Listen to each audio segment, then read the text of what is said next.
I'm actually really excited about this. We have Democratic Congressman from California, Ro Khanna, someone who I've interviewed over the years. It's the first time we've actually met. I'm really excited to be in studio. I'm glad you're here. So here we go. Let's talk about this situation regarding TikTok and that which is happening on Capitol Hill. First of all, how do you feel about this? Would you also support this kind of a ban? And do you think there are serious national security concerns through TikTok for the United States?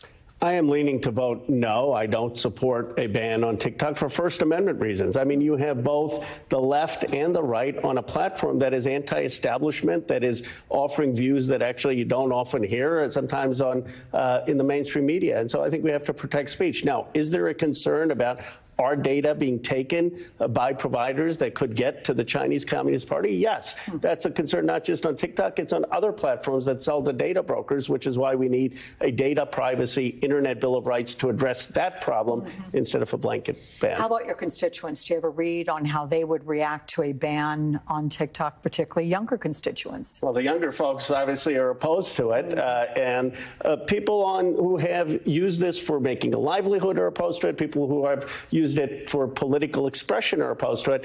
There are concerns, legitimate concerns about data not getting into the wrong hands, but then the answer should be tailor legislation to address that issue. Do you think that will be forthcoming? I hope so. I mean, I called for an Internet Bill of Rights in 2017, and this Congress, we still have not passed something that protects your or my data. So if the question is, if you're going to TikTok, your data shouldn't get into the wrong hands, then address that. Don't say we don't want any of the 170 million people who are on these platforms to have a say. Okay, let's pivot here and talk about the war on Gaza. After the president's State of the Union speech, I want to read the quote that you gave to the New York Times, to our good friend and reporter Peter Baker.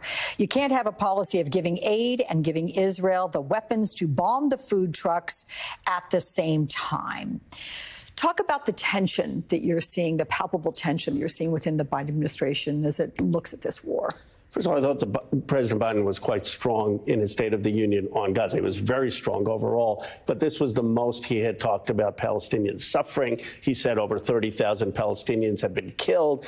He said that the killing has to stop of civilians and called for an immediate ceasefire and conditional on the release of hostages. But we can't continue to give weapons. Haaretz reported over 100 times the United States has shipped weapons. We can't be giving these weapons while we're trying to get aid when Israel is bombing and launching the weapons on the very people who we're trying to give aid to. Were you aware that the United States was delivering these 100 missions, as you say, these 100 times of giving military aid to Israel? We understand that it was conveyed to Congress, I guess, in a classified briefing. But generally, were you aware? I was not. And look, I heard, and I'm on the Armed Services Committee, right. I heard Jonathan Capehart's excellent interview of the president. He said to the president, what is the red line? The president said, well, I want to give Iron Dome to Israel. Well, many of us support Iron Dome. That's not the issue. No one is against defensive weapons to Israel. Most of these 100 shipments were offensive weapons, precision missiles that Israel is using to kill people in Gaza. That's what needs to stop until we have a permanent ceasefire. I want to dig into a soundbite that he gave. I'll give the quote that the president gave to Jonathan Capehart, since you just mentioned that interview. And he said that an Israeli invasion of Rafah would be a red line, but he wouldn't go as far as cutting off all weapons so they don't have the Iron Dome to protect them. Should there be a red line? Yes, you can't defy the United States Secretary of Defense, military, and create more of a humanitarian catastrophe when 500,000 people in Gaza are starving, when we're seeing babies and children being malnourished and killed. That red line should be very clear. No weapons, offensive weapons, for launching strikes. That doesn't mean Israel can't have Iron Dome. That doesn't mean we can't protect them against Iran. But we shouldn't be giving Bibi Netanyahu and his extreme right-wing government, which are 10 degrees to, 10 times to the right of Donald Trump. I mean, let's understand this person, Ben-Gvir and Bibi. They are far to the right. If anyone Donald Trump's going to appoint, we shouldn't be giving them a blank check to go into Gaza. Some of these people want to annex Gaza. What do you make of the hot mic moment after the Biden State of the Union in the aisle? he was caught saying that he was going to have a come to Jesus moment. He had said so to Bibi Netanyahu. How do you interpret that? What does that mean to you? What do you want from that? I think the president was speaking honestly. I think the president is very, very frustrated with Bibi Netanyahu. Bibi Netanyahu has been totally ungrateful to this president. The extreme right has been, as the president said, hurting Israel's own standing. Look, many of us believe in the U.S.-Israel relationship, have a voting record of supporting the U.S.-Israel relationship. Bibi Netanyahu is destroying support among voters under 50. And the president, I think, is just speaking honestly. Bibi Netanyahu should be extraordinarily grateful to the president instead of contradicting him and insulting him and his cabinet the times he does. I'd be exasperated if I were President Biden. What about the border fight? That became a central issue in the State of the Union address, a contentious one. We heard Marjorie Taylor Greene shouting at the president about that. But while the president may be winning the moral argument here, is he winning on this issue politically? I mean, this is a top issue for voters. It is, and the president needs to keep saying he's the one who wants to fix it. He's the one who wants more funding for Border Patrol agents. He's the one who wants more funding for technology surveillance. He's the one who wants us to be able to process folks before they come to the border.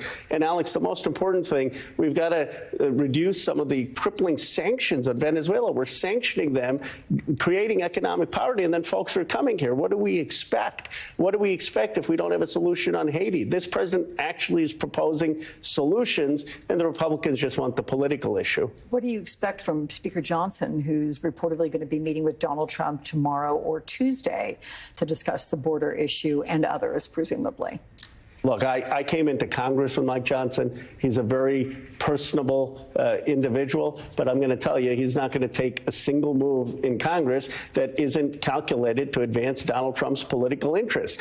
If he did, he would have put the border bill for a vote. If he cared about moving the country forward, he would have put the Ukraine bill for a vote. But right now, his focus is, how do I elect Donald Trump president? Is it fair to say that Donald Trump has gotten into the ear or right in the face of Republicans who've said, we're not going to vote for this bipartisan border bill that was passed by 77 votes in the Senate. We don't want to even bring this up to the House because Donald Trump doesn't want to give Joe Biden a win on this, wants to make it a political issue on which to run for the next 8 months. Well, that's exactly right, Alex, in terms of why this bill isn't coming for a vote. It's because Donald Trump doesn't want it to come for a vote. But here is how strong Donald Trump is today in the Republican caucus. He is stronger than when I got elected to Congress when he was president of the United States. Then you'd still hear in the hallways people snickering about Trump and saying, look, we're not with him. Today, no one criticizes him. He doesn't need to make phone calls. Wait a minute. Really? Nobody? Because I've gotten time and time again from Democrats and Republicans saying what is said in the private offices or between friends about Donald Trump is usually not very flattering, and that they don't buy him. You don't hear that anymore? That has changed. I mean, really? No one, maybe an exaggeration, but certainly very few do. The vast majority of the Republican caucus now is much more aligned with Donald Trump. That wasn't the case in 2017, 2018. So Donald Trump doesn't need to make phone calls to every member of Congress.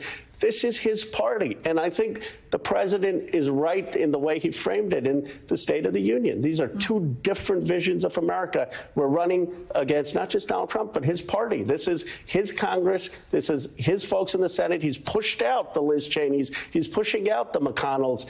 And you've got, this is what's so scary if he wins the presidential election. All right. Thank you for coming to the studio. I look forward to seeing you again via Zoom or whatever it's going to be, but in studio.